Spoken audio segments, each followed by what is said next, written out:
Welcome to this beginner's course for Bitwig 5.2, and my goal is to help introduce beginners to the layout and interface of Bitwig, as well as finding the features and tools that you need in order to get your ideas out. So with that, we're just going to go ahead and dive right in.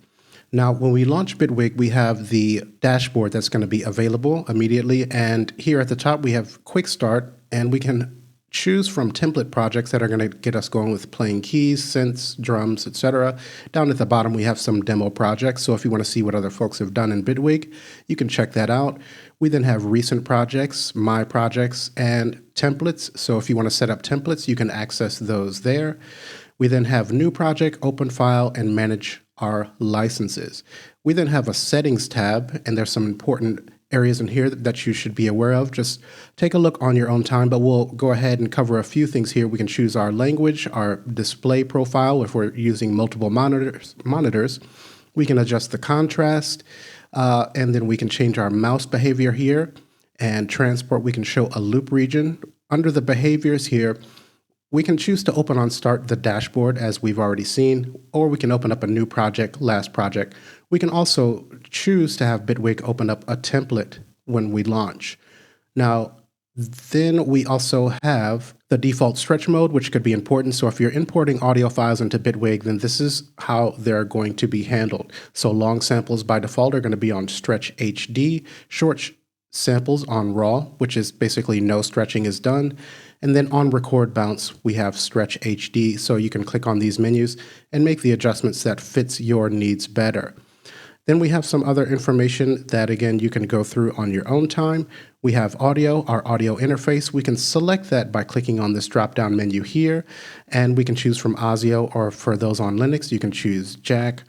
We can then set up our sample rate, and we can add buses down at the bottom, mono, stereo, and speakers and headphones. And then we have some settings for recording, our controllers, synchronization, our locations where we would like to add our own sample libraries to Bitwig. Then we have our plugins that we can manage here. And then here we have our shortcuts. So if I were to type in Zoom in this field here, then our search results are going to be related to the Zoom. And then we can click on the plus button and then type the key for that particular command that we'd like to add, and do so here. At any time that we'd like to remove a shortcut, we can click on the X there and that will be removed.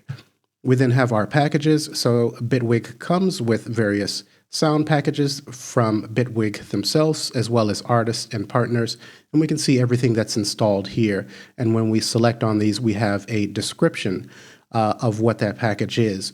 We also have an available tab, so when we click on this, we can see everything that's available to us to install. We can install them individually or click on Install All. We can also sort by name and recent there. If you'd like to browse by artist, just click here, and partners there. So finally, we have a help section here, and then by default, we're going to land on this what's new, and we can see what's new with Bitwig in the latest versions. We have some tutorials, learning content, documentation, and the about. And I'm actually using the beta 7 of 5.2. So let's go ahead and come back to the main page here, and we will go ahead and create a new project. Now, the first thing I'd like to do is make Bitwig full screen. Let's get rid of the taskbar at the bottom so we can click on this button here and enter into the full screen mode. Also note that we can right click on this banner at the top, and we can choose to increase the GUI scaling and make this a larger view. I'll go ahead and decrease for the tutorial.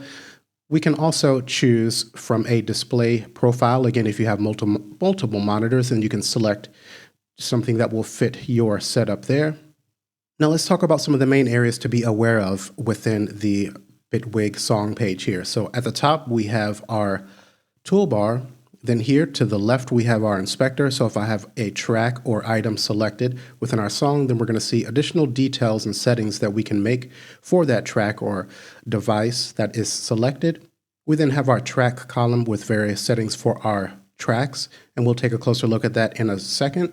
We then have our clip launcher, which is here, our main song area where our audio and Midi is recorded. Then at the bottom, we have our device panel. And then to the right, we have our browser. Now we can press I to hide the inspector. We can press L to hide the clip launcher. And then we can press Alt and B to hide our browser. If I press D, then we focus on the device panel. Pressing D again, we hide that. I'll go ahead and press I to bring back our inspector. And just note that if I were to press T, then that will take us to our track column and our focus is there. If I press O, this is going to take us to the song area where our audio and MIDI is. If I press I, our focus is going to change to the inspector. And I just wanted to make note of this because if we initially press I, our focus is taken here, but I need to press I again in order to hide that. So if I press Alt and B for the browser, then our focus is taken there. We can see that by this light gray area here. And then if I press D as in dog, we can see we have that light gray border or frame surrounding our device panel. So just know that you may need to press a letter on your QWERTY keyboard once to change the focus, a second time to then hide that particular panel. Now let's just go ahead and start at the top and make our way down. So we have traditional file controls for a new project, open, save. If you create a template, then you can save that here. Adjust the settings and views that you would like to see in Bitwig and just save here. We have export audio, MIDI, export DAW project to share with other DAWs. Share your song in other DAWs. We can show our dashboard settings and we can quit the application. We then have some play controls here, so we can adjust our automation settings. We have settings for our clip launcher and its behavior. We have a groove section to enable a groove and some playback settings here so we can turn on our metronome and adjust its level. We can also choose to play ticks. We can then add a pre-roll and we can choose between none or 1 bar, 2 bar, or 4 bars. And we also have record quantization. So if we're recording MIDI, then we can choose to have that quantized to these various settings here. But I'll go ahead and turn that off. We then have our stop, record, automation, fill, record as comping takes. We then can see our CPU activity by clicking on that little CPU icon. We have our disk activity. We can set our tempo here, and we have our time signature. This is by default going to be on 4/4. We have our playback position. We can activate our loop here. And then we have a series of buttons that are going to change depending on what we have updated. At least some of them will change. So if I were to select this instrument track here, then we see a button pops up for track. And then when I click on this, we can see that we can rename, toggle the active, whether the track is active or not, we can group, and so on. Now, take note of these little pins on the right. I think these are pretty cool. So if there's any setting or features within these drop-down menus that we would like to pin as a button at the top, we can do so by clicking on the pin icon. So if we'd like to add a group button to our toolbar, then we can click on the pin, and we can see that that has now been added here. So if I come to the add, we can see that we can add various types of tracks. And again, if I'd like to pin the add instrument track, I can click here and we can see that that shows up there in our toolbar. Now we have our inspector, which as I mentioned is going to show us different information and settings on whatever we have selected. So with the audio track, I can go ahead and change its color here. I can leave a comment. We can add Bitwig devices and other third-party plugins by clicking on the plus, and we'll see them listed here so that we can access them and see what's going on with this particular track. And then at the bottom, we have a fader for our level, panning, and then we have record arm, solo, and mute. We also have an effects send here, so that if we'd like to send this particular track to our effects, then we can do so by adjusting this dial here. This is our effects track, and we can add effects to it here by clicking and adding in the panel below. Now let's make our way back up to the track column here, and I'm going to hold Shift and down arrow to select both of these. Now I've added a shortcut of Shift and E to zoom in on these vertically. Let's arrow up to the top one. Now here we have record arm, solo, mute. We have a fader for adjusting our level. We have a meter here. And then by clicking on this little hamburger button, we can access our automation for this channel. And we have the same controls for our audio tracks. Now down at the bottom, we have our effects track, our master track, and then we have a few buttons where we can choose what we're viewing within the track headers. So this first one here will show our routing. So for the instrument tracks, when we can choose which MIDI device or controller we're going to use to play back this track, we can choose its output. For our audio, we can choose the input that we would like to use from our audio interface. I'm using Windows in order to capture audio from Bitwig in my screen capture software, so right now I don't have any inputs available, but if I was using my audio interface, then I would be able to select from the various inputs that it has here. We can then choose our out. We'll go ahead and hide those in and outs for now. We can then choose to toggle between a large or small view for our tracks. We can then hide or show our effects track by clicking here, and if we've deactivated any tracks, if I right click and choose to toggle active, we could also use Alt-A. So now this is not active anymore, this audio track. And then when I click on this X here, that's going to be hidden from view. But we'll go ahead and bring that back.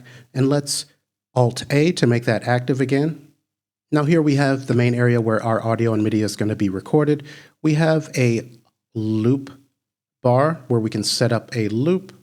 We can activate that loop by clicking on this button here, and we can see that areas outside of the loop have been grayed out slightly. If we click, hold, and drag in the ruler up and down, we can then zoom in and out. And then over to the right, we have our browser. I'm going to click or hover at the border here and just drag that to the left so we have a bigger view of the browser here. Now this very first button at the top, the browser is going to be a bit different than a lot of other DAWs that you may have worked with. This is one of the very few things that I dislike about Bitwig, but I'm getting used to it. It's growing on me. And I've made some changes to the settings to make it work better for my needs. But this first button here, then we can see everything here, our library, file browser, and our sample library. We can choose by kind, collection, and packages. Now, if I click here, this is going to show everything within Bitwig. All of our devices, our third-party plugins, our audio samples, our clips, everything. And then we can click on these to use these tags to search for things specifically. We then have our devices. So this is going to show all of our devices and plugins by default. So the Bitwig instruments and the audio effects. And then we have our note effects. So if we'd like to only see our instruments, we can click here. And then now we see our Bitwig instrument devices. And at the bottom, we have our third-party instruments there. So I'll deselect. If we click here, we can see our audio devices. And here, we can see our note effects. If I toggle that back off, then we're back to showing everything. We can also, of course, click in the search field and just type. So if I put in Hive, then we can see that instrument shows up there. We can clear the search by clicking on the X. Now next we have our presets. So all of the presets that are contained within Bitwig are going to show up under this button. We have our samples. So this is going to include our audio samples. If you have set these up in your settings menu, then you're going to see the samples from your own personal library. We have our note clips. We have audio clips here. If I again toggle this off, we're going to show all samples and clips. So then we have our library. For our own personal presets, we can also search in this field, and then we have our file browser where we can navigate our system directory. But let's come back to the devices. And then down at the bottom, we have our project panel. So we can see various settings for our project, information, we can put metadata, our sections for our clip launcher, any files that we've brought in, audio files or recordings, and any plugins that we've used in the song are going to show up here. Now moving on, we have our output monitoring panel, so we can make adjustments to our monitoring here. We then have our mappings browser, so if we're using a MIDI controller, then we can make some adjustments here. And we'll go ahead and close that out. And then to finish up, we have in the bottom right-hand corner here, our keyboard panel. So if I were to click on this, then we have an on-screen keyboard that we can actually trigger. So if my laptop has a touchscreen, we can actually trigger these devices. So let me switch to this keyboard here, and then I can press to trigger an instrument. We don't have one currently added, but just know that if you have a touchscreen and you'd like to use this feature, it is available, and you can choose between these different modes here. Okay, so let's go ahead and hide that. Now let's come back to our browser because I'd like to show that as with many other DAWs, let's select the instruments. We can always drag in an instrument from the browser into our main song area here. So if I wanted to use the phase 4, I can drag that to our instrument track, and then this is now loaded. If I select this track, then we can see the phase 4 down below in our device panel. Now, many of the devices, including the instruments and audio devices that come with Bitwig, or some of them I should say, have an extended or an expanded device view. And so anytime you see this little button here, we can click on that to view a larger panel for our particular instrument that we've chosen. I'll go ahead and hide that. Now, if we'd like to use a third-party instrument, then we can go ahead and click, hold, and drag that in like so. And now we have our interface for Hive. And then here we can see we have the expanded device view here, and we use that to show and hide our third-party instruments like so. I am using Shift and X as a shortcut key to show and hide these devices. So I can't remember if that's set up by default or if I added it. But if it's by default, then you can use Shift and X to show and hide your third-party instruments. Now, while the Hive track is selected, I'm going to Shift and E to make that same size as the others because I'm OCD like that. Let's go ahead and close out our browser. And I want to take a moment to talk about the device panel here because this is something that's going to be a bit different than many other DAWs. Ableton has something similar, but if you're coming from a DAW other than Ableton, I think it's important to really understand the device panel because you're going to spend a lot of time here. It's actually a really cool feature. There's many things that you can do. So here we've got our third-party instrument Hive, and as you've seen, we can click here to show and hide that instrument or whatever instrument you're using.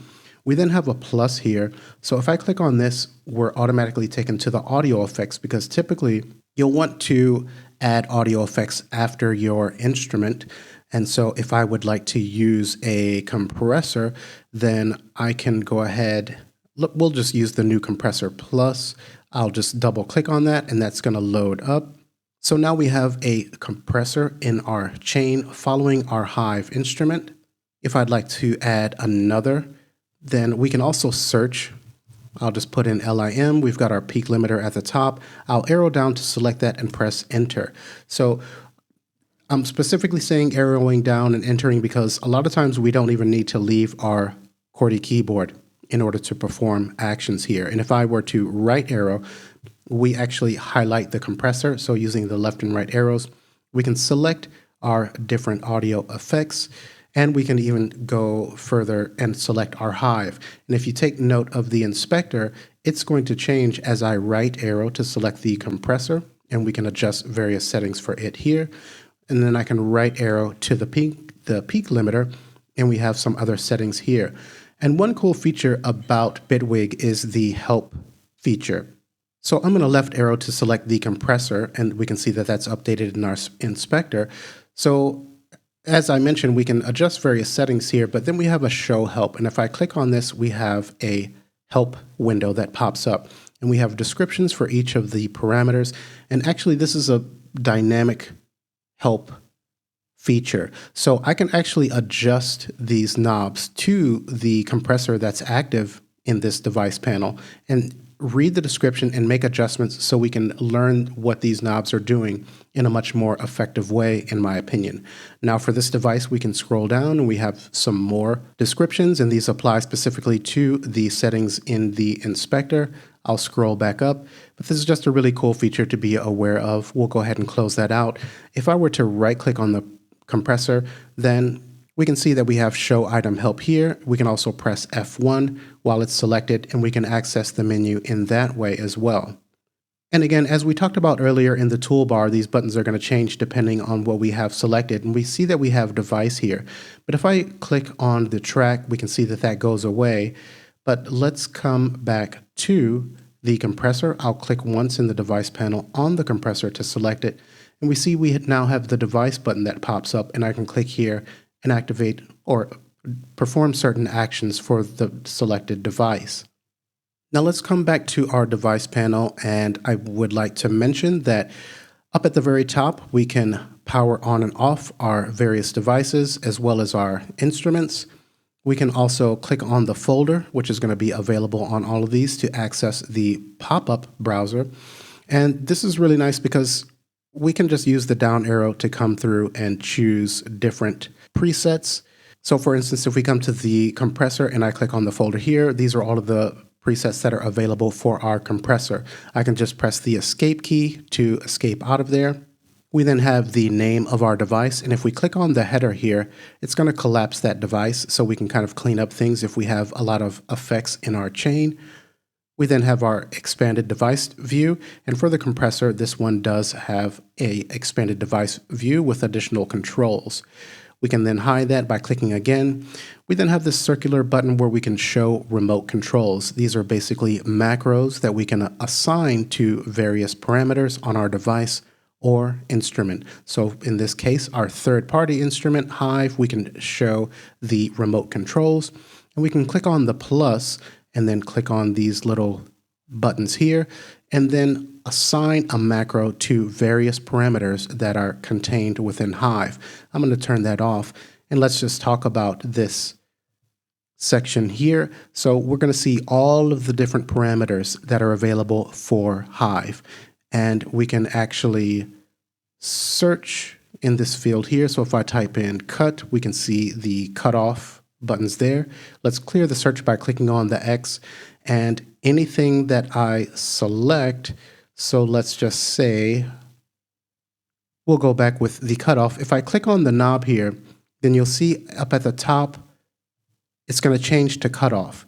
Now, if I right click on this, I can add an automation lane for that cutoff. So now when we go to our Hive track and show the automation lane, we can see that cutoff has been added here. We can click to add points and make some adjustments, or we could also right click on the cutoff and then assign it to a knob or fader on our controller and record live. If we'd like to remove that automation lane, we can click on the X, and then let's go ahead and hide the automation track there. And we'll come back down to the device panel and hide the remote controls. And last but not least, in the header section, we have our modulators. So when we click on this button, we have these little plus buttons that we can click to add modulation. So if I choose the beat LFO, double click on that, we now have that added here. And if I click once, we can expand out the controls for this modulator. Now, if I click on this assignment button, it's going to start flashing between blue and yellow, and then you can see these have kind of a bluish green color, and then we can add automation to the various parameters. Okay, and then we can exit out of the assignment mode by clicking once again. So now we have automation added to our attack and our cutoff.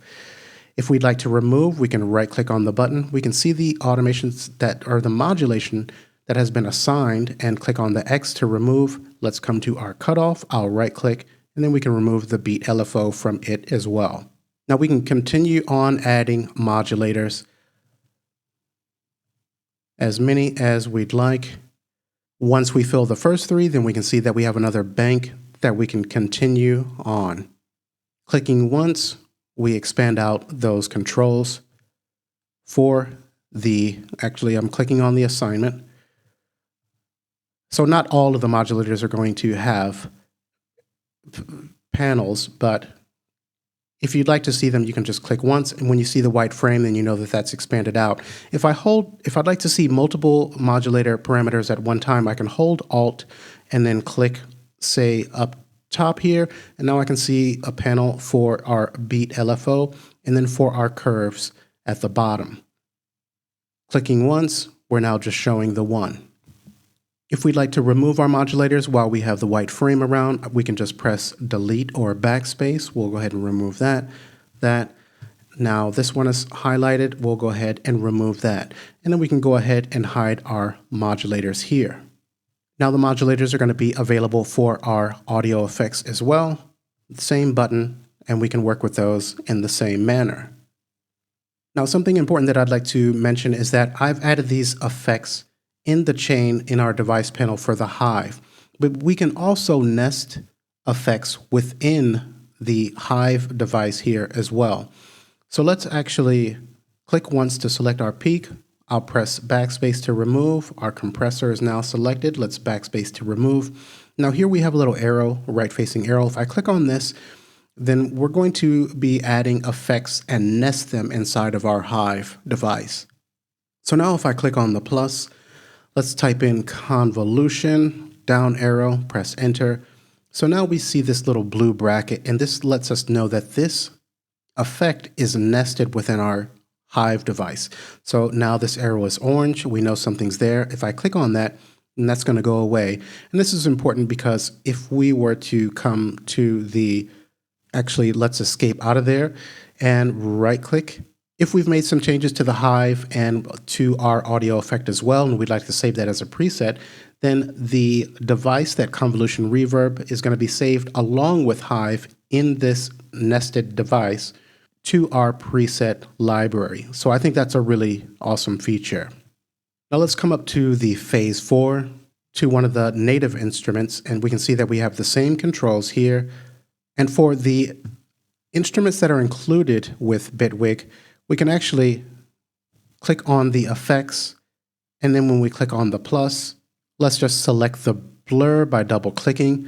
Now we see that same blue bracket letting us know that this is nested within the instrument here. And we can see a little gray square letting us know that something has been added to the effects chain of this device. If I click on effects, then that's going to collapse inside, but we can still see that gray box letting us know that, hey, we've got an effect on this instrument. Let's click once again to show that. And then if we'd like to continue a chain of effects to be nested within this device, we can again click on the plus, and then we'll go ahead and add a chorus plus by double clicking. We can see that that's also contained within the blue bracket. And now we can see we have two gray boxes when I click on effects and that collapse. Now we know we've got two devices, audio effects, that have been added here.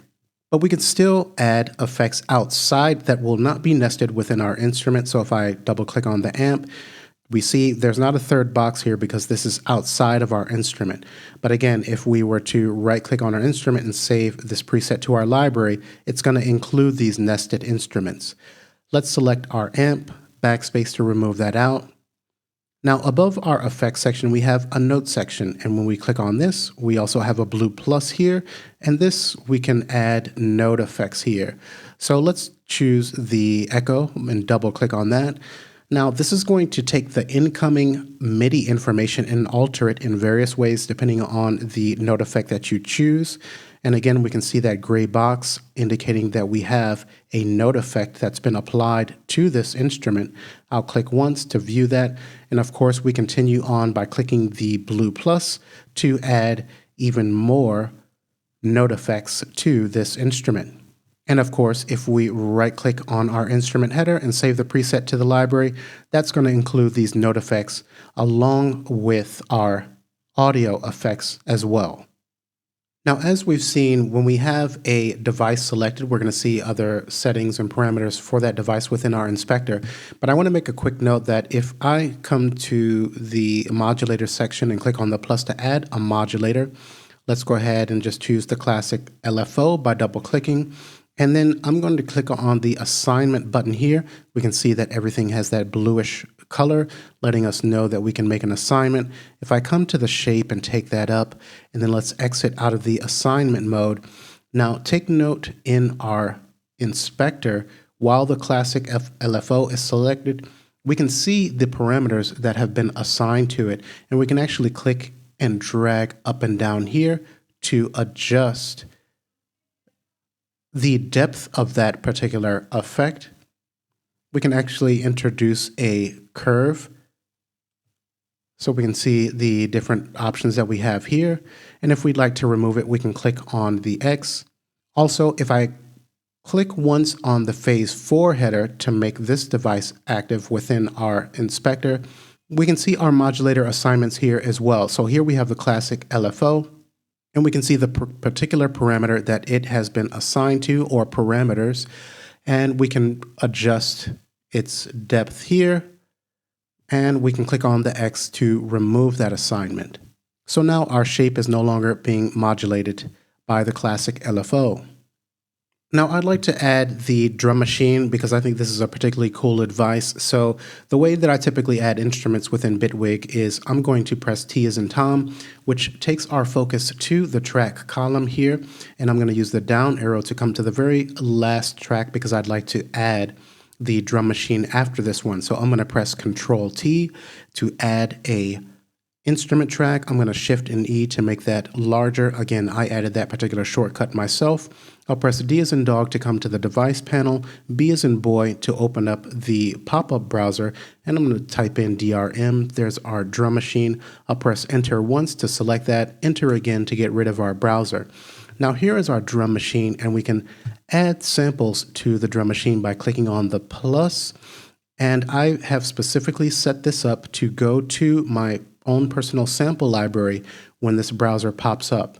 So if we were to say select packages or collections or even field samples and highlight this, when I right click, we can choose the browser settings and choose use current selections for this context. And this is a really useful feature. So when you select this and you click on this plus to add, then it's going to default to this location that you're choosing here. So again, I've done this already and set it up to go to my sample library. Let's go ahead and cancel that out. I'll click plus again. We can see that this defaults to my sample library, and I can access all of my personal samples here. So now I can just go ahead and double click, and that's going to be loaded into a sampler. And this is a little bit different from some other drum machines and other DAWs where you kind of have the sound loaded in the cell or pad. I mean, technically, we are loading this into the pad, but what we're loading in is the sampler device. We can even click on the plus, and if I were to come to, let's actually click on the plugins here, and then I'm going to select the instruments. We can actually load an instrument within these cells. So now we have this hive loaded on this particular cell, and when I trigger this, we can hear that playing back. So I think that's kind of a cool feature that we can actually assign instruments to these cells if we'd like. Now, if we'd like to remove, while this has the white frame around it, so if I click here, we see that it has the frame. I'll click here. I'm going to press backspace to remove that out. I'll click on the plus again. We'll come to the audio samples, and this has changed since the last selection changed the menu. Then let's come to field samples. I'll double click and add that up. That loads another sampler. Now the sampler has an expanded device view as well. We can click on this button that we've already seen to expand that out. And some of the different controls here, let's just go ahead and take a look at the sampler while we're here. We can change our start and end by clicking up in this expanded view. We have the same controls here in our device panel, which will adjust. If we go ahead and pull these in, I can double click between them to zoom in on that selected section. We can see that updated here in our device panel. If I do that double click here, then it's going to update within our expanded view. If I double click again, we zoom out to see our entire sample. Now you can see within this expanded view, then we can make adjustments to the key tracking, our root for the sample, the gain. Here we can turn snapping on and off for our start and end markers. We can reverse the playback of the sample, and we can set up looping here to the right. Now these controls are also included here within the device panel. So if you don't have the expanded device view, and we'll go ahead and close that, we can set up our looping, we can turn our snapping, our gain, and so on. Here we can see the name of our sample. If we click on this folder, then I've also set this up to go to my personal sample library, and we can add a new sample there, but we'll go ahead and press escape to leave that pop-up browser. We can also access the reverse here, and I'll go ahead and move these start and end markers back out. Now by default, the sampler is going to play back like a traditional sampler. I'm going to press caps lock to activate the QWERTY keyboard so that I can trigger this with my QWERTY keyboard. So we can hear that playback, and then we can adjust the type of playback here, and actually we'll take a look at this on its own, in a sampler on its own. But by default, this is going to play back like a traditional sampler. We have filter controls that we can add. This is off by default, but we can add a low pass, various modes for low pass and high pass. Here we have notch. We can adjust our resonance and the frequency cutoff here, and key tracking. Here we have our envelope. We can change this to one shot if we'd like. And then all the way to the right, we have various controls for panning and gain control.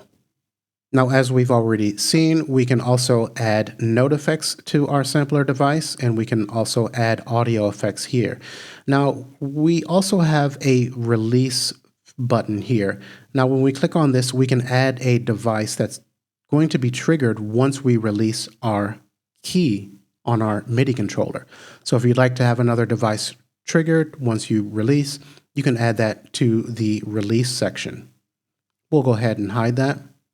Now, a couple other controls to be aware of for our drum machine is that when I trigger these devices, we see that we remain on the currently selected device. But if I were to click on this little MIDI icon, then when I trigger, it's going to switch our sampler to whichever one that we're triggering here. Now here, this little downward facing arrow, we can show internal returns and add returns here that we can use for our sounds. And of course, we have our remote controls that we can add and control various parameters for our drum machine and devices. And then of course, we have our modulator section. We can also click on the effects here to add effects. Let's add the comb by double clicking. So now this is added to our drum machine. And we can also see that gray box that we've seen before. Now let's go ahead and select the drum machine track, and I'm going to press backspace to remove that out. Now I'm going to press Control T to add another audio track, Shift and E to make this a little bit larger, and I'm going to press D to come down to the device panel, B to browse, and let's actually add a polymer. So we'll arrow down twice, select that, and press Enter. So now we have a polymer on this track here. And I'm going to go ahead and trigger this device. Let's actually click on the folder to add a preset. So if we'd like to record MIDI, then we can just enter into record.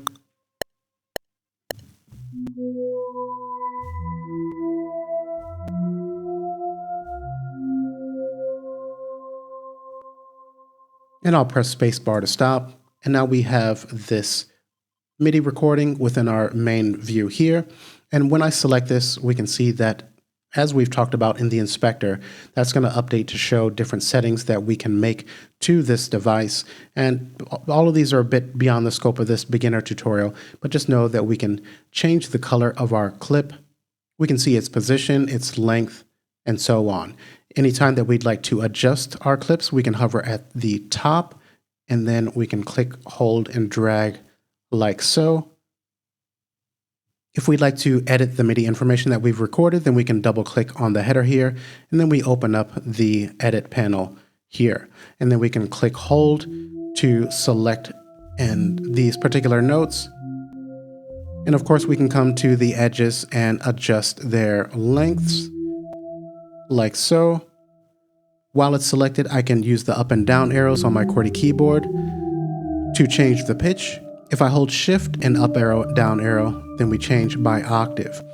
Now, if I right and left arrow, then it's going to change the position of this note. If I'd like to select another note, I need to hold down Alt and then right arrow, then I can select this other note.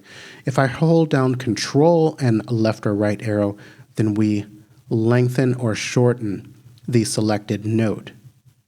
Now, if we'd like to access a larger view for the editor, we can click at the border here and drag this up, but we can also hold Shift and press Tab, and this takes us to the larger edit view. And so I think this is pretty convenient, so we can work on editing our MIDI while also viewing our instrument at the bottom. If we don't, and tweak the parameters if need be, if we don't want to see our instrument or the device panel, we can just click on this button here. And we also have the option to view our mixer, a small view for our mixer by clicking on this here. Let's Shift and Tab to come back to the original view. I'd also like to show that if I just press Tab without holding Shift, then we switch to the mixer view. And again, we have our device panel at the bottom, which we can hide if we don't want to see. We can also view our automation editor panel if we've added automation and we'd like to edit that within the mix view. And we also have our detail editor panel. So if we'd like to do audio, edit our audio or Midi, we can view that at the same time as our mixer. Or we can just have the large mix view. And since we're here, let's just take a quick second to talk about some of the mixer features here. Now we can see our clips up at the very top here, and we can trigger at the very top. If we don't want to see those, then we can turn that off by clicking on this button here. We can view a big meters view. We can view or hide our devices. We can see the Hive, Polymer, etc., and audio effects that are added there. We can also click on the plus to add audio effects from our mix view as well. Now we can show our remotes for our devices. We can show our effects sends. These are down at the bottom. And then we have showing our effects tracks, which is here. We can show and hide our input routing, which is here. And then any tracks that are deactivated, we can show and hide them with this. This is similar to what we saw in the track column earlier. Now, finally, at the bottom, we can choose to show crossfade settings. So here on our main bus, we have a kind of master fader for crossfade. If I were to have this particular channel on A, and this one on A, and this one on B, what's going to happen here is that when I move this master crossfade to the left, then we're going to be focusing on the channels that are set to A. Now, as I move this to the right and head into the right, we're going to fade out the channels that are set to A, and we're just going to hear what's on B. Now, anything that's set to the center position, you're going to hear whether your crossfade is all the way to the right or in the left or in the center. Okay, well, we'll go ahead and hide those. Then we can choose to view our comments here. So if I click once, I can type in test. Let me take my caps lock off, press enter. Okay, now if I tab to come back to the view here, and we need to find the track. Okay, so on our phase 4, we can see test here and view that in our inspector as well, but we'll go ahead and delete that out and come back to our mixer by pressing tab. Now we can expand the view of our faders by specifically clicking here. We have those double arrows, and then I can then pull this up. And we can hover at the edge and expand our tracks out somewhere here at the top. We can also click on the plus to add tracks from here as well, so we can choose a particular instrument. I'll go ahead and cancel out, and we'll tab to come back to our main view here. And a few things that I forgot to mention in the main view here is that we can choose to have our automation follow our clips when we're editing by toggling this on and off. We then have our quantized resolution, and we can use the comma and period keys to change this. So as I press the comma, you can see we're changing 1/28th and so on. If I press the period, 64, 32, and so on. Now here we have snap, and I can press S to turn that on and off. I can't remember if that's the default shortcut or not, or if I assign that. And then we have follow, and we can press F as in Frank to turn that on and off. So let's hide our edit panel. And we haven't talked about recording audio. So if I select this audio track, as long as this is on for recording, all we need to do is press the record here, and we're good to go.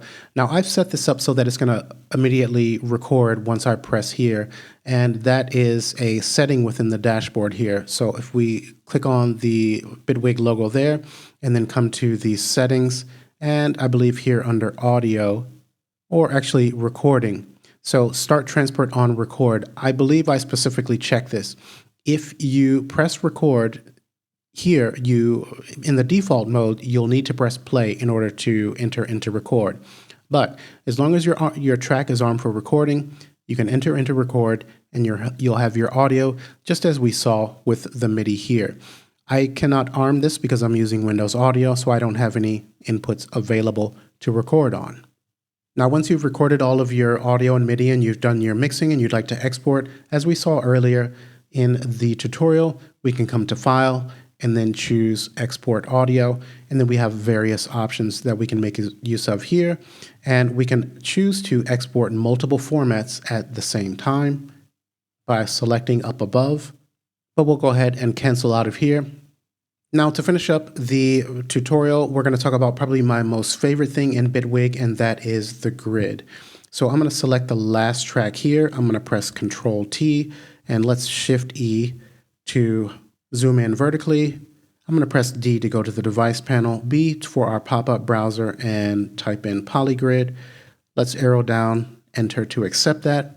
Now, this is just really an awesome device, especially if you're interested in just sound and synthesis and you love creating your own synthesizers and effects. So if I click on this pane here, then we have a larger expanded view of the grid. And in the top, I'm going to click on the plus here so we can zoom in a bit on this. Now, by default, we're going to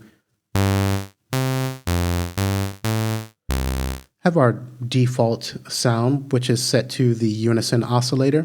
So basically, you can create any kind of synthesizer that you would like in here, and it's very intuitive and awesome. So if I would like to choose a different oscillator, I can always come to the top here, and here we have our oscillator section here. And so I can choose from any of these. Clicking on the right arrow, we can see that. So we can also right-click on the oscillator and choose from here. So if we wanted a sawtooth, then we can make that selection. If we would like a wavetable, then we can choose that here. Now, clicking on this center, now we have this index so you can see. Let me play this back. Okay, we can also choose some other cool ones here. We have swarm, scroll. So we can actually draw our own waveforms with this. If I click once, let's go ahead and expand this window out. And if I activate the pencil tool, then we can actually draw our own waveforms here. And these waveforms can be saved to our library, but we'll cancel out. We can also click on the folder to choose from other various waveforms, like so. We'll click OK. And when we click on these particular modules, then we can see more details. Within the inspector, we can change the color for these by clicking on these buttons here.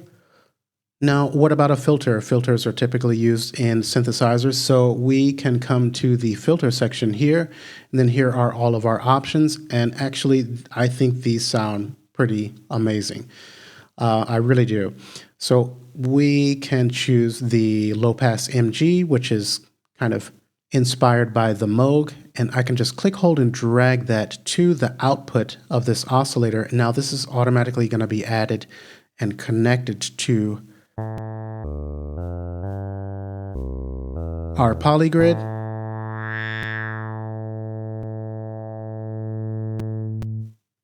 We can change the type of envelope that we're using. So we have AD, AR, pluck, and segments. And what about an LFO? We can come to the LFO section. Let's just bring this in. I'll drag that. Now we could click on this circle here and drag that to our filter. And then we're going to be introducing the LFO to our filter. So we need to turn this up. We can choose different waveforms.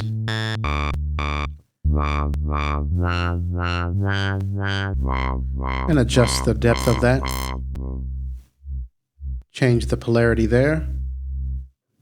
Double click to take it back to the default. Now we don't necessarily have to create this cable. We can, if I want to detach that, I can just pull from the input and that's going to go away. So now we don't have that LFO affecting our filter anymore. But what we can do is make use of the modulator mapper here. So when I click once on that, you can see all of these have that little bluish field, and then I can just click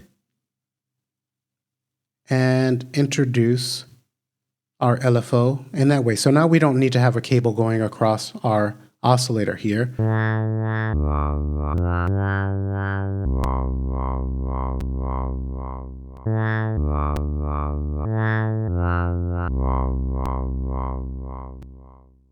Now in the device panel here, let's click on the header for our polygrid, and so we can see some different settings for it within our inspector. And I just want to show that we can change our voices to mono, true, or digi. Now if I were to click and drag up, then we can change this to say 8 voices and just take that up to however many we would like. There. We can also choose voice stacking so that multiple voices will play back when we trigger one note. And so we can click, hold, and drag up to 16. We have a readout for how many voices are playing back. We have our modulation assignments. And of course, as we've seen, we have our help menu. So we could spend countless hours talking about polygrid, and I'm going to do more videos for this in the future because there's so much to talk about here, and it's such an awesome device. But let's wrap up with just taking a look at maybe a couple of presets so you can see what other people have done. Okay, so let's zoom out a bit. So this is just an example of once you become familiar with a polygrid, you can create whatever you would like here. Let's go ahead and trigger this back.